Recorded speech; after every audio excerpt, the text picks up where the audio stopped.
franchisor really has to be honest with the franchisees and say, I am aware that there's an issue here. I'm aware that we have potential conflict. I'm also aware that that kind of situation can only hurt the franchise relationship because it will take up eventually possibly a lot of time, a lot of distrust. I want to work with you, the franchisees, to nip this in the bud now. And so something I'd like to empower and challenge people to do is ask the question about how you're actually empowering your franchisees to show up in their local markets. Outside of your national programming, are you spending time, energy, resources, educating and empowering your franchisees on how to show up in their local markets? Yeah. And actually, one of the things I would like to talk about is something I have written a lot about and I've personally been involved. And I know we'll talk about franchisee advisory boards in a little while, but I want to talk about franchisor advisory boards. Can we pick that up when we hit that question? Okay. Because I love that you wrapped up and summarized those 4 points to kind of close this off. So we'll jump into the next question if that's okay with you. That's fine. And if we're lucky, we might get that FAC question right out of the bag. Luck's in your hand, though. Let's see. This looks like a Valentine's bag. Well, what do we have here? Pass it over, Frank. I wanted to screen it. Okay, so this isn't the FAC question, but we will get into that one. So my brand is all about courageous conversations, honest, open, transparent conversations that drive change and shape culture. So this one is, what is one courageous conversation franchise leaders should be having when conflict shows up? Courageous conversation when conflicts show up. Mm-hmm. I think in that case, the franchisor really has to be honest with the franchisees and say, I am aware that there's an issue here. I'm aware that we have potential conflict. I'm also aware that that kind of situation can only hurt the franchise relationship because it will take up eventually possibly a lot of time, a lot of distrust. I want to work with you, the franchisees, to nip this in the bud now. And I'm prepared to listen. Yeah. And I'm prepared to accept whatever responsibility we have.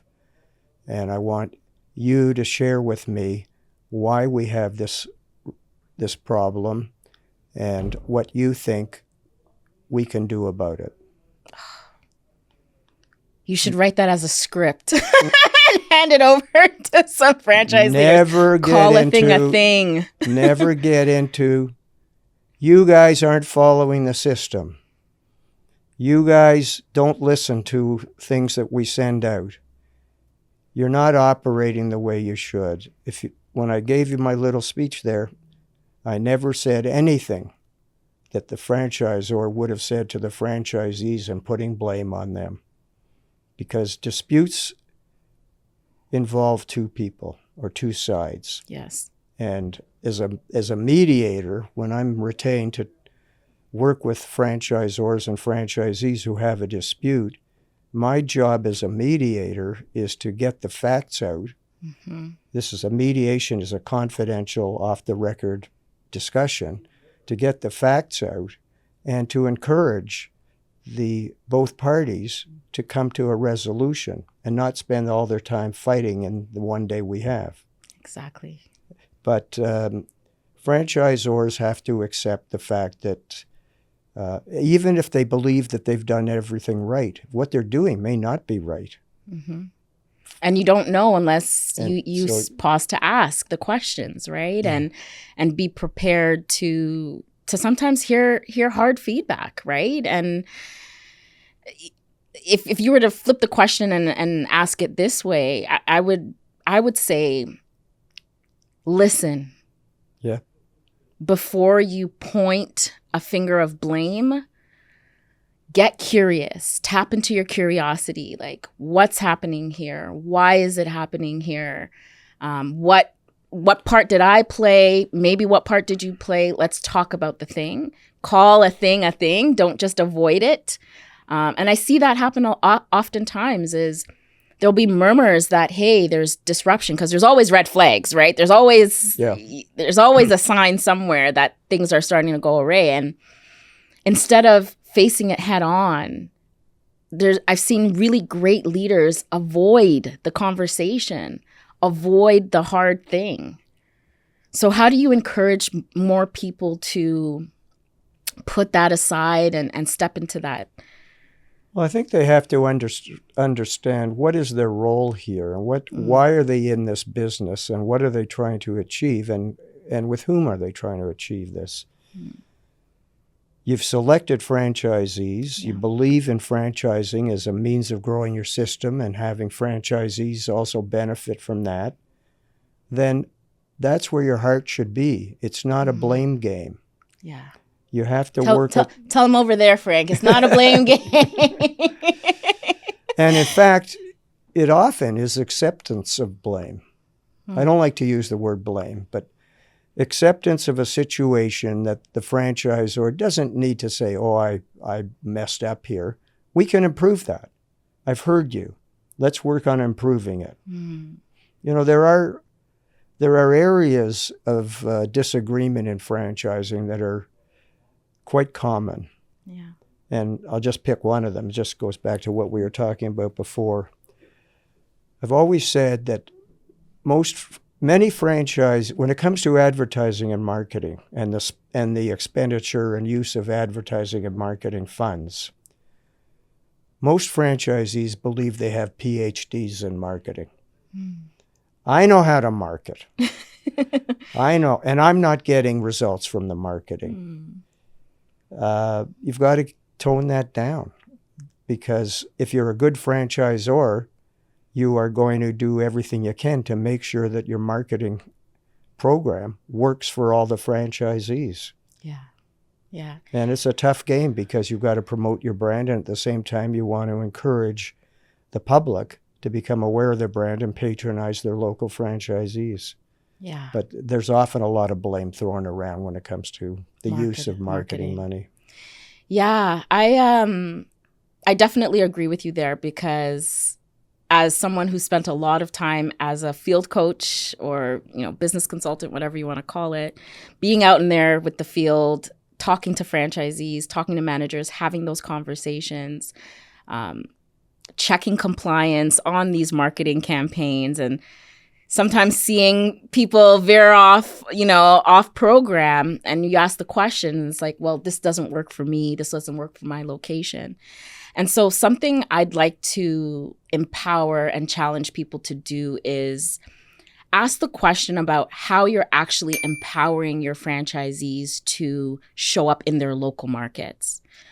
Outside of your national programming, are you spending time, energy, resources educating and empowering your franchisees on how to show up in their local markets, building those relationships, doing some customization where allowed, visiting local, their local neighborhoods? It's an important part of building a brand.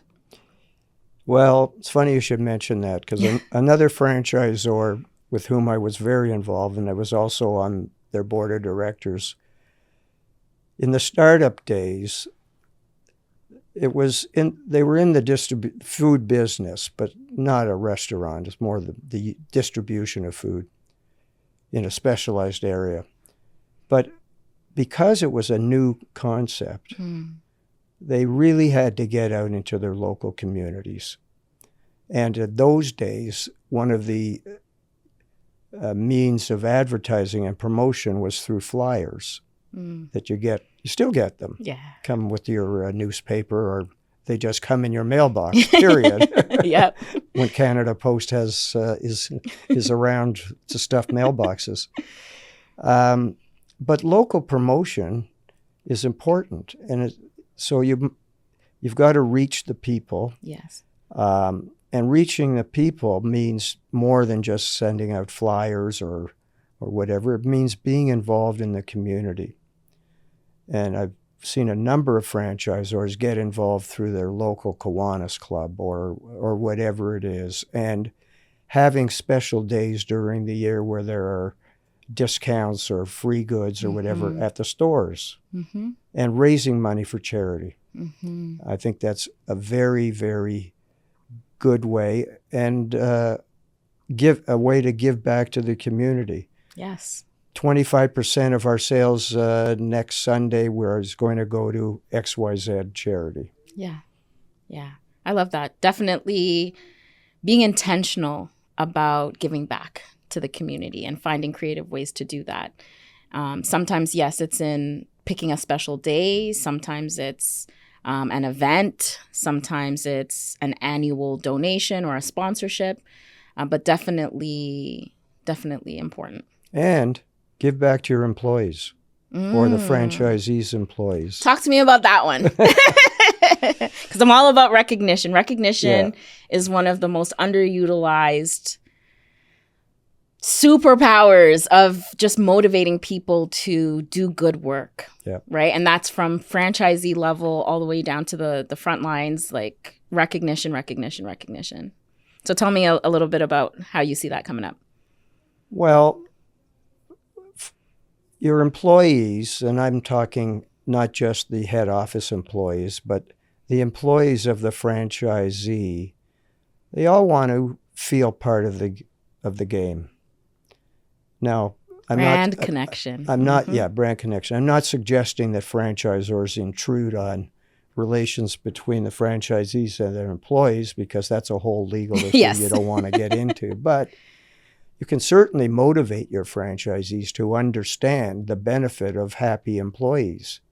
But again, this is not unique to franchising. Yeah. Why are there certain well-known retail operations when you know you're going to go in, you're going to be met and greeted by somebody who's happy and proud to help you, or you're going to go in and there's nobody around? It's the same thing in franchising. Absolutely. Yeah, I like recognition programs that recognize the franchisee, but also recognize and award their teams. So if I think about, my time with some strong brands that perform well, it's running a contest to support marketing rollout or promotion, right? Like, who can sell the most? What team can sell the most? And providing merch, even like a swag shirt or like a branded shirt, to just help create that connection, that brand connection. Because when that's there, it makes all the difference. Well, there's also the other recognition factor, and I don't have a problem with this. Rewards for good franchising numbers. There's always, if you've got 50 franchisees, there's going to be somebody at top and somebody at the bottom. But maybe somebody in the middle has achieved the highest percentage of net growth in a year. That person should be recognized. 100%. And certainly the ones that are the big people generating the most revenue should be recognized. And I had the opportunity, because I was involved with a number of franchisees at franchisors at the management level, to go to their annual conventions where they recognize these people. Yes. Maybe it was a free trip for a week to some all-inclusive resort. Yeah. And I tagged along. Lucky you. but there's got to be that kind. That's the business of franchising, recognizing achievement. Yeah. Thank you for bringing that up, because there was an event that happened recently, and I was talking to a friend of mine who's a director at this brand that was having a celebration. And why not have some fun? Because the location that makes the highest sales will most likely, you'll always see the top three kind of fluctuate. Yeah. The top three. So if you are in that middle range or even closer to the bottom, where is the motivation to aim high when you're like, I'll never get there. I'll never get recognized anyway. So have a little fun. Like, who was the best decorated location? Maybe have some franchisees submit pictures of their store setup, right? You can give recognition for that. It doesn't always have to be about who's contributing the top dollar. I like that you mentioned most improved or highest growth, year over year growth. Like, these are all different ways to recognize and acknowledge people and motivate folks. Well, if I'm a new franchisee in an untapped market, and I'm really struggling to get penetration in this area, and I happen to have great results let's say the first 5 years, year over year over year, I'm not going to necessarily have top sales numbers or top revenues, but I will have the most growth. Right. That's very important in a small new market. Yeah, absolutely. You know, talking about personal relationships, I worked with another very significant franchisor, and they were from the U.S., and when I went down to the head office to get interviewed, I was introduced to some of the people in franchise sales, and they explained to me what they do sometimes once they've made the sale to a franchisee, and that franchisee is going to come on board. If they had a partner or they were married, when's your date of your anniversary? What's your birthday? What about your kids? And there would always be some sort of card or greeting or flowers delivered. What does that cost? Yeah. And that costs a little, but the impact is huge. The impact is huge. My franchisor cares about me. Yeah. And don't we all want that, to feel cared about? Yeah. I think that's great. Shout out Mars Just Cuz. If you are a franchisor or a franchise brand looking for custom flowers, I got you, girl. She does local customizable designs. I do want to shout her out because she does great work, and I've connected her with some great brands. And shout out Mars Just Cuz for flowers. Okay, if you enjoyed the conversation and are curious to learn more about franchising, like, follow, share, and subscribe to the channel.